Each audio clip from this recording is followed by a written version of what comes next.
Karena Undang-Undang Dasar 45 pasal 27 mengatakan, pasal 27 ayat 1, kedudukan di muka hukum dan pemerintahan masyarakat itu sama dan negara wajib menjunjung tanpa ada kecuali. Jadi kita punya hak yang sama. Ya.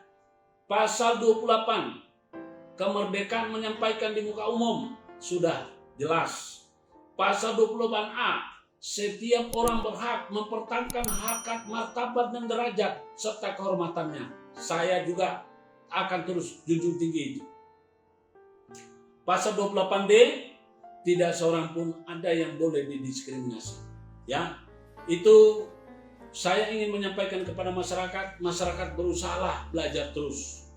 Karena terus terang saja penegak hukum kita ngawur. Ya, saya juga bingung. Bagaimana mungkin polisi yang tidak mengerti hukum bisa ditunjuk jadi penyidik? Padahal penyidik itu punya wewenang untuk menentukan nasib orang lain. Saya juga bingung. Itu jaksa bisa dituntut jadi JPU, ya? Padahal dia tidak ngerti hukum. Terlebih-lebih dikasih jabatan.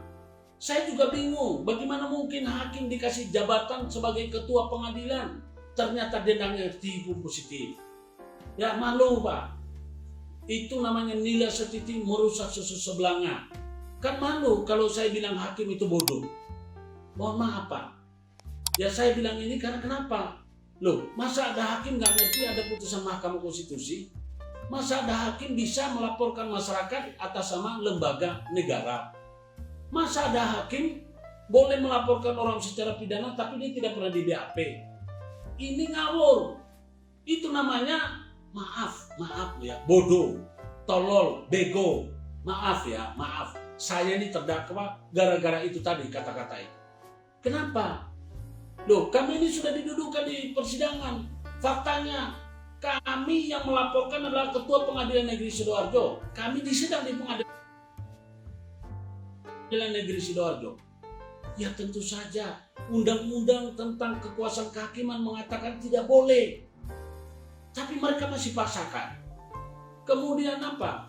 Ada kesepakatan bersama, surat kesepakatan bersama antara Ketua Mahkamah Agung dan Ketua Komisi Yudisial. Berikut peraturan bersama antara Ketua Mahkamah Agung sama Ketua Komisi Yudisial mengatakan tidak boleh ada hakim yang terlibat dengan ada konflik kepentingan. Nah, bagaimana mungkin yang melapor adalah ketua pengadilan, meskipun itu secara ex officio, yang menyidangkan adalah pengadilan pelapor. Itu kan nggak benar, Pak. Lalu apa yang dilaporkan itu? Undang-Undang ITE pasal 27 ayat 3. Mahkamah Konstitusi sudah menganulir melalui dari surat amar putusan nomor 50 garis miring PUU garis miring 5 Romawi garis miring 2018. Artinya lembaga tidak boleh melaporkan masyarakat. Yang boleh melaporkan hanyalah individu yang merasa dirugikan atau badan hukum yang dirugikan. Ini kita ini bagaimana berhukum tapi penegak hukumnya nggak ngerti hukum. Malu Pak. Ya ini mestinya kalau saya bernama Wayan Karya, saya mundur dari hakim. Tapi dia ini tidak mungkin mundur. Karena kenapa? Tidak pakai akalnya Pak. Ya. Kemudian ini juga, saya prihatin Pak. Bapak yang mulia Ketua Mahkamah Agung, tolong Pak. Ya, Bapak lihat Pak, di SIPP PN Sidoarjo, ya, putusan itu putusan yang kedua sudah dianulir. Katanya yang pertama salah input. Tapi sampai detik ini sudah lebih dari 170 hari saya belum dapatkan petikan putusannya. Nah, katanya ketuanya majelis hakim di sana nih Bapak Wakil Ketua Mahkamah Agung bidang yudisial. Tapi ini di website kepanitraan Mahkamah Agung itu Bapak Wakil Ketua Mahkamah Agung bidang yudisial hanya jadi hakim anggota. Pak, kalau memang saya bebas tolong keluarkan segera surat pembebasannya supaya saya tidak tersandra. Karena kalau saya terang, saya akan ngomong terus. Ya, tidak mungkin saya ini ancaman pidana 10 tahun, saya dihukum, dituntut sama jaksa cuma 3 bulan. Kalau memang saya bersalah, karena bunyinya terbukti bersalah, maka harusnya saya dihukum 10 tahun. Sekarang kenapa saya dihukum? Kenapa saya cuma dituntut 3 bulan? Karena dia ada penyalah bukti. Nah, kalau sudah seperti kayak gitu, harusnya hakim Mahkamah Agung jangan ragu-ragu. Jangan biarkan ada orang bermain itu. Anda ini kan wakil Tuhan di muka bumi. Kalau sudah garda terakhir, benteng terakhir dari penegakan hukum seperti Mahkamah Agung tidak bisa adil, bagaimana mungkin masyarakat bisa mendapatkan keadilan? Pak, kita semua akan mati. Ya, ingat, saya akan terus bersuara sampai saya temukan apa yang sebenarnya terjadi. Mestinya saya segera, kalau memang itu saya bebas, biar saya tuntut itu, pelapornya itu telah mencemarkan nama baik saya. Jangan sampai Mahkamah Agung yang besar, ya, yang ruangan wakil ketuanya saja 1,9 M, berarti kita bisa bayangkan kalau hakimnya ada berapa ratus orang, pegawai ratus orang, berarti itu kantornya triliun, Pak. Kalau kantor triliun begitu kemudian kalah sama pengusaha cuma kelas BPR, Pak, bisa disuap, Pak. Waduh, bikin malu, Pak. Ya, saya mohon dengan sangat supaya ini dari Komisi Pengawasan Bawas Mahkamah Agung, tolong turun tangan teliti ini. Saya sudah capek bersurat, Pak. Dari bawah selalu hanya menjawab saya sudah tidak ada pelanggaran. Saya juga males. Karena kenapa? Jeruk makan jeruk. Bawas tidak bisa bekerja secara maksimal sesuai dengan harapan undang-undang. Ya, jadi sekali lagi saya mohon maaf apabila ada kalimat saya yang kurang berkenaan. Saya tidak bermaksud untuk menyinggung atau menyudutkan siapapun. Tapi demi keadilan, berdasarkan ketuhanan yang Maha Esa, saya akan terus protes sampai putusan pengadilan, putusan kasasi saya itu benar-benar saya bisa terima dengan tanpa ada intervensi dari pihak manapun. Karena kalau saya masih dijatuhi 2 bulan, saya percaya, saya yakin 1000% bahwa itu ada intervensi. Karena tidak sesuai hukum. Sebab fakta di persidangan, tidak ada satupun alat bukti yang menunjukkan saya telah menggunakan gelar palsu. Ya, tidak ada alat bukti. Tidak ada ijazah palsu, tidak ada kantor yang saya pernah lamar untuk menjadi dengan gelar palsu. Tidak ada. Ya, kalau saya pernah bersurat dengan ada tulisan SH, itu adalah asumsi mereka bahwa itu adalah gelar. Tapi tidak ada fakta yang mengatakan SH itu yang pada waktu saya kirim surat adalah merupakan gelar. Ya, jadi sekali lagi saya mohon maaf kepada pihak-pihak yang saya sebutkan tadi dan keluarganya. Saya tahu Bapak Eko tadi ini sudah almarhum. Ya, dia akan mempertanggungjawabkan. Salam kepada Bapak Hananto, pengacara yang hebat, ya, Bapak yang melaporkan saya. Kemudian Bapak Joni Harsono, Bapak sudah tua, saya nggak tahu sekarang ini. Ya, semoga Bapak sehat-sehat. Dan Bapak Riman Sumargo, ingat aset saya masih Anda kuasai, Anda tidak kembalikan.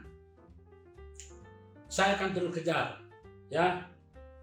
Oke, hari ini sudah selesai sesi daripada edukasi. Sekarang saya ingin memberikan edukasi kepada masyarakat. Bagi masyarakat yang ingin memproteksi diri, ingin memiliki namanya legal assistant, ingin mendapatkan ada lembaga yang bisa mengurus segala urusan dan membantu, mengawal, menangani segala macam persoalan, kami ini atas nama Kantor Proteksi Perlindungan Hukum mengeluarkan kartu. Ini kartu. Ini adalah kartu proteksi perlindungan hukum. Atas nama hukum. Ini adalah kartu, ya, dari Kantor Proteksi Perlindungan Hukum memberikan untuk masyarakat yang membutuhkan ini Dengan memiliki ini, Anda punya urusan yang tidak sempat terurus, akan dibantu oleh teman-teman atau tim legal assistant dari kantor proteksi perlindungan hukum. Kalau Anda punya permasalahan yang tidak bisa diurus dan ditangani dengan Anda menjadi peserta member ya pada kantor proteksi perlindungan hukum, Anda punya permasalahan bisa ada yang bantu uruskan. Ingat, setiap orang pasti punya urusan dan permasalahan. Terkadang urusan dan permasalahan yang kita tidak sempat tangani karena kita sibuk atau karena kita ada alasan tertentu, itu akan masuk menjadi permasalahan. Ya. Nah, permasalahan yang tidak bisa kita tangani karena kesibukan akan menjadi persoalan. Persoalan yang kita tidak urus akan menjadi masalah hukum. Nah, sebelum kita menghadapi masalah itu, Anda terlebih dahulu segera daftarkan diri Anda ke sini. Tentu saja Anda membayar. Ada bayaran premi yang harus dilakukan. Ya, ini berlaku untuk sifatnya personal. Jadi ada personal pribadi, kemudian ada marital, orang sudah menikah, kemudian ada family, lalu ada VIP, kemudian ada VVIP. Ya, dan kemudian ada usaha kecil, usaha menengah, usaha atas menengah, sama usaha atas, serta usaha yang sudah jadi go public. Anda dengan memiliki kartu ini, maka segala urusan permasalahan ada yang bantu. Ya, kalau Anda biarkan atau Anda salah mengurusi, maka akan merugikan Anda. Ingat, dengan menjadi anggota di sini, semua urusan Anda dan permasalahan Anda akan bantu diselesaikan dengan tetap menjaga kerahasiaan. Ya, di sini yang utama kerahasiaan dijaga, dijamin. Kadang-kadang kita punya masalah keluarga, ya. Bapak polisi, Bapak TNI, Bapak jaksa, Bapak hakim, Bapak pengacara pasti punya banyak urusan dan permasalahan. Siapa yang menangani? Kalau sudah jadi persoalan hukum bisa dikuasakan ke pengacara. Tapi kalau masih berbentuk urusan dan permasalahan, tentu kita tidak perlu menyerahkan ke pengacara. Ya, karena pengacara hanya bisa menangani persoalan hukum. Ya. Tapi permasalahan atau urusan ini lembaga proteksi perlindungan hukum yang siap membantu Anda mencegah supaya tidak timbul permasalahan. Jadi bagi bapak-bapak atau ibu-ibu yang keluarganya diteror oleh pihak ketiga atau orang ketiga, biasa jangan tangani sendiri, jangan atasi sendiri. Anda akan melibatkan emosi sehingga masalahnya tambah ruwet. Anda daftarkan keanggotaan di sini, kemudian Anda minta advokasi di sini, Anda minta guide petunjuk di sini, kemudian diselesaikan dengan cara baik. Di sini itu ada kantor pengadilan alternatif, kemudian ada media restoratif justice. Media restoratif justice itu untuk menyelesaikan permasalahan melalui dialog dan musyawarah. Mahkamah kebenaran adalah ahlinya. Sudah berpengalaman sejak dari tahun 2011. Ya, di seluruh Indonesia menangani persoalan besar menjadi kecil, persoalan kecil menjadi selesai, damai. Oke, saudara, sekali lagi saya presentasinya hanya sampai di sini. Mohon maaf kalau ada kalimat saya yang kurang berkenan. Saya tidak bermaksud untuk menyinggung, tapi saya bermaksud untuk menyadarkan kita dan memberikan edukasi kepada siapapun. Ya, apabila ada hal-hal yang ingin disampaikan, silakan. Ada nomor telepon, bisa dihubungi berapa? 0851 0851 6878 688 6878. Ya, Diulang ya Pak.